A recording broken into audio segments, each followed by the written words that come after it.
Many have searched for the truth on the mysteries of our world. But in reality, there are no mysteries, only a lack of information. These are the unveiled mysteries of light.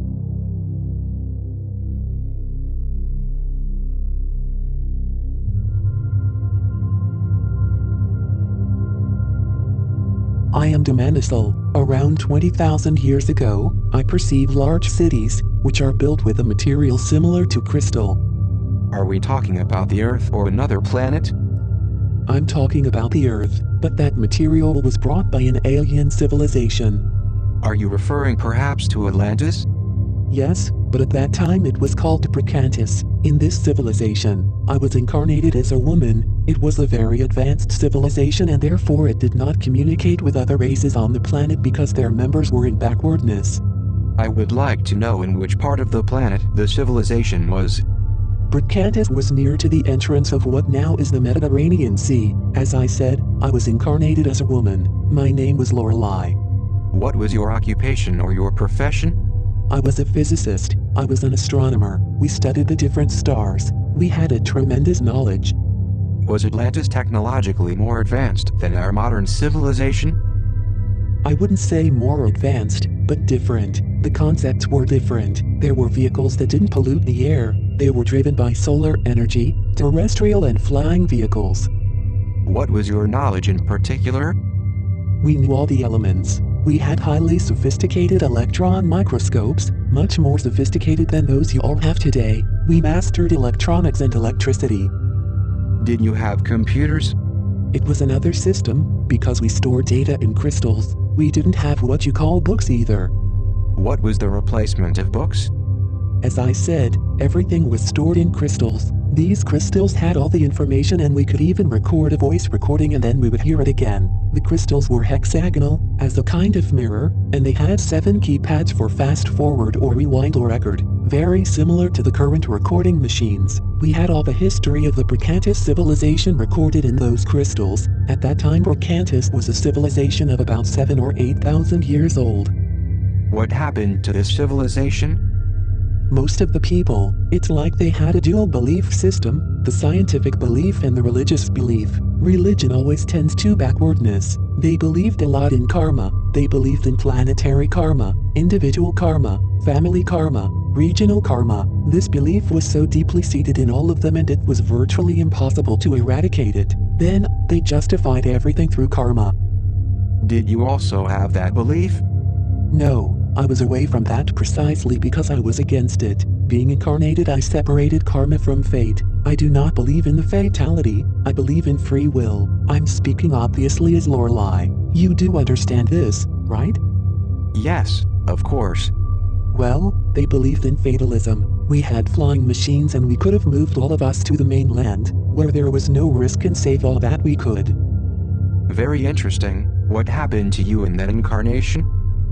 Such fatalism, they had encouraged them to say that if someone had put them there, they would have to die. On the other hand, I had an intuition so big, I knew that we also existed as spirits and I didn't see the logical reason for which an entire race had to be sacrificed, if after disappearing, we can embody the spirit again. Obviously.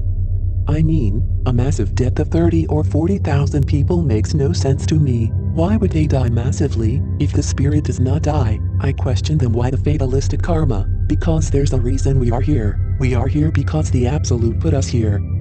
Specifically, what happened to you in that incarnation that is so painful? My pain was that my partner believed in that fatalistic karma. He was a person impossible to change. On the contrary, he was one of the most fanatical people. He enacted the movement of self-immolation of the race, staying because it was the courage of spirit, and they worshipped the Absolute and the maximum offering was their lives. What was the name of your partner in that incarnation? Nukader. How old were you both? I was about 32 or 33 years old and Nukader was 46 years old or so. Were you both married or were you both a couple? We were a couple and we had at least 10 years living together. What happened then? He stayed and I didn't want to stay. I consider it silly. I was loving a person who was completely whimsical. Did the separation cause you severe emotional pain, or did you take it as philosophy, so to speak? It caused me a tremendous desolation. I felt a great loneliness, a great incompatibility, but it was my choice. What did he say when he knew about your decision? He said that I betrayed him, and I replied with all my heart that it was not like that. He was the one who was betraying himself. I said to him, Cotter, removing the first syllable, that it was nonsense, and as a spirit he would lower of level. I knew that as a spirit, Nakater was very elevated because great discoveries and breakthroughs are made only by higher spirits. Nakater was one of those who had improved crystals. He had improved them greatly. Did you have children? No, we had no children. In this case it was our decision, because we wanted to devote our full attention to research, because Nakater was one of the most important modulator scientists during that time. He was a tremendous innovator. You said modulator? Is there any synonymous in our language so that we can understand what this is? The closest word to you would be programmer. Nakater was the greatest crystal modulator in Prakantis, far from the others, and I was one of the most important physicists and astronomer. I've discovered countless constellations. I knew the different distances to the stars that were closer. And what happened to him in the end? When the first tremors were detected, and I had detected them since I had learned to handle the crystal, 2 days before the island disappeared, and not even the crystals were going to survive because they were made in such way that the salinity of the water would dissolve them. There would be no trace of that civilization, absolutely nothing. It was something really stupid to stay on the island because it was equivalent to massive suicide. Specifically, what did you do? I took one of the flying machines and I went to the continent. Did your partner say anything before you left? Yes, and I remember it clearly. He said, "You can't do this to me, not to me." Sure, he was thinking only of himself. He was going backwards. He was lowering of level. How were you when you left him? I ask you because, on one hand, you were departing, and on the other hand, you were saving your life. At the time I wasn't thinking about my salvation, but I was thinking that he would die. I was completely heartbroken. Besides, I felt a tremendous loneliness because I would not be able to return to communicate with someone of my own race because those who were living in the continent were living in a state of almost savagery. Did you go to the African continent? No, I went to what now is Portugal. How did you find out that Nakater died? There was nothing. Absolutely nothing.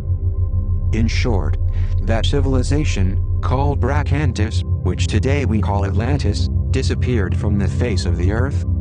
Yes, from the island there was no trace of its existence. Where did you stay? I stayed in that area of Portugal. Was there something in that place? Nothing, except small forests, fruits. Were there any other beings? No. There was something like anthropoids. Did you stay alone with anthropoids? Yes. Right. Anyway, I couldn't survive a long time because I didn't bring anything from the island. I was contaminated with the virus and I did not last a year after I fled from the catastrophe. When you refer to anthropoids, are you talking about apes or very primitive human beings? No, they were not animals, but almost humans, the kind of anthropoids that you now call Neanderthal. Now I understand your situation. Wow. Didn't you try to communicate with them somehow? There was no way. I know that in some places they made lithographic etchings, but no, I never tried because if they saw me, they could try to attack me. I always kept myself isolated. Among all the incidents you narrated to me, what was the one that caused you the greatest anxiety, the most distress? The worst thing was to know that my partner thought that I left him. I didn't abandon him. I wanted him to come with me, so that he be saved. Because abandonment doesn't mean leaving a place to go to another place only, but to leave others who do not follow one. This is also abandonment. If suddenly, I'm in a habitat with a relationship and I change of habitat because I think this one is more comfortable and the other person does not follow me, who's leaving who? Let's reason. They believed in a tragic karma, fatalistic, and I lived another life. In India I also learned about fatalistic karma because the Brahmanic civilization believes in a fatalistic karma. So, when I met these beautiful people, where there was this love that I left, They were much more advanced in terms of criteria for karma. Even today, in this century, I believe that those who believe in karma, I mean obviously those who reason about it, they do, starting from Siddhartha, not from the Brahmanism. The karma of the Brahmins justifies rape, murder, massive wars, it justifies everything. On the other hand, in Buddhism, there is a karma of love, it is a lesson to learn. The opposite means sins that have to be paid, a fatalistic karma that must be fulfilled literally. Then, notice how these two incarnations are connected, having both thousands of years apart. Well, I'll conclude here because the vessel is very tired and he has a hard time translating my concepts, and we run the risk that they might be distorted. I leave with a big hug. Okay, I thank you. You have given explanations of immense value.